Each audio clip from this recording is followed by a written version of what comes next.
নমস্কাৰ প্ৰিয় দৰ্শক মোৰ চেনেললৈ পুনৰবাৰৰ বাবে স্বাগতম জনাইছোঁ। দুৰ্গা পূজালৈ আৰু বৰ বেছি দিন নাই, গতিকে আজি যোনটো ৰেচিপি মই বনাবলৈ ওলাইছোঁ সেইটো হৈছে আমাৰ ইয়াত দুৰ্গা পূজাৰ সময়ত যোনটো খুবেই প্ৰচলিত মিঠাই বা দুৰ্গা পূজাৰ সময়ত আমি প্ৰায়ে দেখা পাওঁ, সেইটো মিঠাই আজি বনাবলৈ ওলাইছোঁ। হয়, জেলেপিৰ কথাই কৈছোঁ। আৰু আজি মই চেষ্টা কৰিম জেলেপিটো একেবাৰে হালুৱাই বা মিঠাই দোকানত যেনেকৈ বনায় ঠিক তেনেদৰে বনাবলৈ চেষ্টা কৰিম। আৰু যদি আপোনালোকে ভাবে যে এইবাৰ দুৰ্গা পূজাত নিজেই বনোৱা জেলেপি খাম, তেনেহ'লে ৰেচিপিটো চাব আৰু চেষ্টা কৰিব বনাবলৈ। আৰু মই আশা কৰিছোঁ আপোনালোকে খুব ভালকৈ বনাব পাৰিব। মই এই ৰেচিপিটোত ঘিউৰ লগত অলপ তেলো ব্যৱহাৰ কৰিছোঁ। আপোনালোকে কমপ্লিটলি ঘি দিও এইটোত ৰেচিপি তৈয়াৰ কৰিব পাৰে, তেতিয়া বেছি সোৱাদ হ'ব। গতিকে আহকচোন এতিয়া চেষ্টা কৰোঁ জেলেপি বনাবলৈ।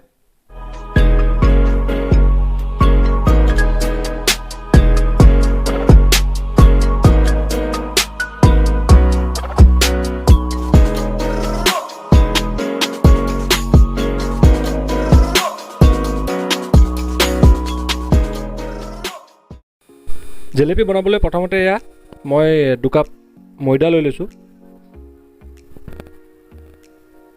আৰু ইয়াত দি দিছোঁ অলপ ঘিউ। ময়দাখিনিত অলপ ঘি এড কৰিলে জেলেপিৰ ফ্লেভাৰটো বেছি ভাল আহিব। এতিয়া মই ইয়াত সেই একেই কাপটোৰে আধা কাপ দৈ দি দিছোঁ আৰু এতিয়া এইখিনি ভালকৈ মিক্স কৰিম। আৰু তাৰ বাবে মই ইয়াত পানী দিছোঁ। পানী মই 1.5 কাপ ইউজ কৰিম। ইয়াত অলপ অলপকৈ পানী দিয়া ষ্টাৰ্ট কৰিছোঁ, চাওক ঠিক এইদৰে। আৰু লাহে লাহে আমি মিক্সাৰখিনি ফেটিব লাগিব অলপ।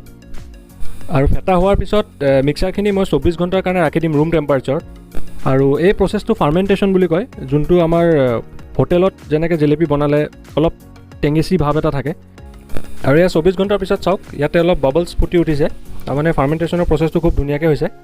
আৰু আপোনালোকে ইচ্ছা কৰিলে ইনষ্টেণ্ট প্ৰচেছতো বনাব পাৰে, কিন্তু মই এইটো বেছি প্ৰিফাৰ কৰোঁ কাৰণ এইটো একেবাৰে হালুৱাই নিচিনা হয়। আৰু এতিয়া মই এইখিনি অলপ ফেটি ল'ম, আকৌ এবাৰ ফেটি পেলাই এটা সৰু বটলত মই ভৰাই ল'ম। আৰু এইটো চাওক কনচিষ্টেঞ্চিটো ঠিক এইদৰে হ'ব লাগিব, বেছি পনীয়া হ'লেও নহ'ব আৰু বেছি ডাঠ হ'লেও নহ'ব। এতিয়া মই এই মিক্সাৰখিনি এই বটলটোত ভৰাই ল'ম। আৰু এই বটলটো মই বিশালৰ পৰা আনিছিলোঁ, বিশাল মেগামাৰ্টৰ পৰা। আপোনালোকে এই বটলটো ইউজ কৰিব পাৰে, নহ'লে হোটেলত যোনখন কাপোৰ ব্যৱহাৰ কৰে সেইখনো আপোনালোকে মাৰ্কেটত পাই যাব, সেইখনো ইউজ কৰিব পাৰে। আৰু এয়া চাওক মই এইখিনি এই বটলটোত ভৰাই ল'ম, কাৰণ বটলেৰে বনাবলৈ বেছি সুবিধা হয়।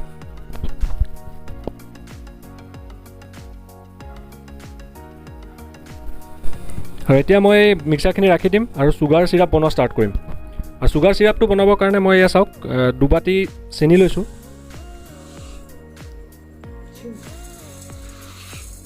আৰু সেই একেই বাতিটোৰে 1.5 বাটি মই ল'ম পানী, যোনখিনি মই ইয়াত এড কৰিছোঁ।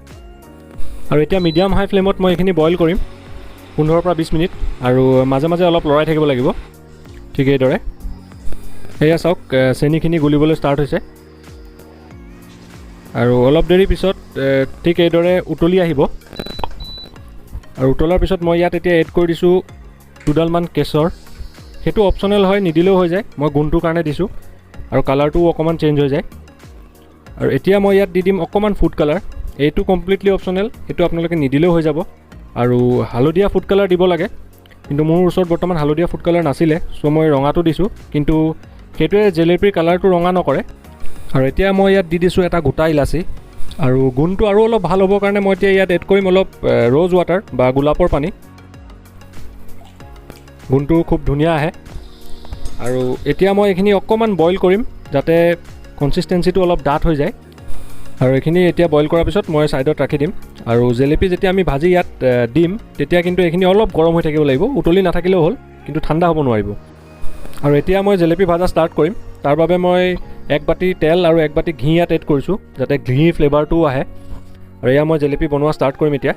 এয়া চাওক ঠিক এইদৰে। আৰু জেলেপি বনাবৰ বাবে তেলখিনি কিন্তু সম্পূৰ্ণ গৰম হ'ব লাগিব, একেবাৰে কম গৰম হ'লে জেলেপিবোৰ চেপেটা যেন হ'ব।